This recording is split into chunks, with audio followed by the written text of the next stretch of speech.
What's going on, guys? Hope everyone's having a good day. I just got finished filming the 5 things I hate, so it wouldn't be fair unless I did a 5 things I love. So let's get into it. So first things first, I absolutely love like the layout, the coupe, you know, sports car, front engine, rear wheel drive, just a classic sports car layout. Next up has to be the sound. I mean, these cars, I wasn't crazy about it before I got one, but once I got one and heard it from the driver's seat, I think it sounds really good. It's a really unique sound. You know, when you hear it, you know it's a VQ. I mean, you just know it's a Nissan from a mile away. And I love how it sounds.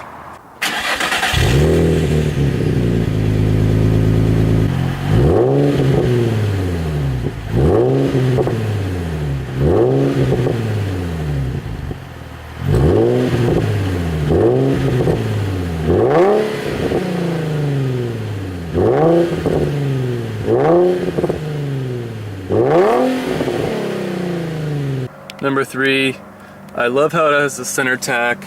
I've always liked center tacks. I think a lot of sports cars should have them. I also like how it's got the 3 gauges right here. It makes it feel really sporty, and it's nice being able to monitor your oil pressure.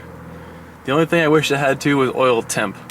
An oil temperature gauge would be really nice, especially in these cars, because the oil's known to get really hot, especially when you're driving it hard, which you know I do. The 4th thing I love about my car,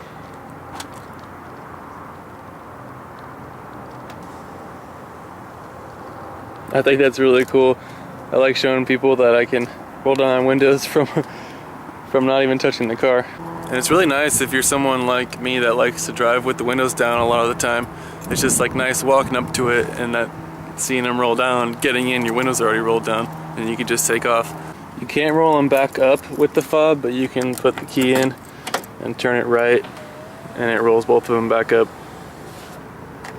So you can roll down the windows and roll them back up without getting in.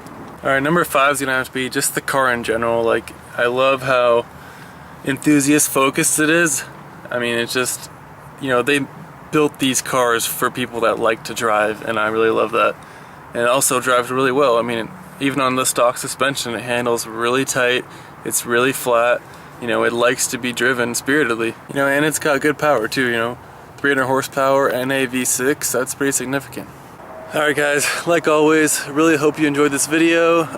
If you're looking at getting one of these, I would highly recommend it. If you got any questions, just feel free to hit me down in the comment section. Follow me on Instagram at James Garville. Please subscribe. I would love to see you guys join what I'm up to, and see you guys soon. Later.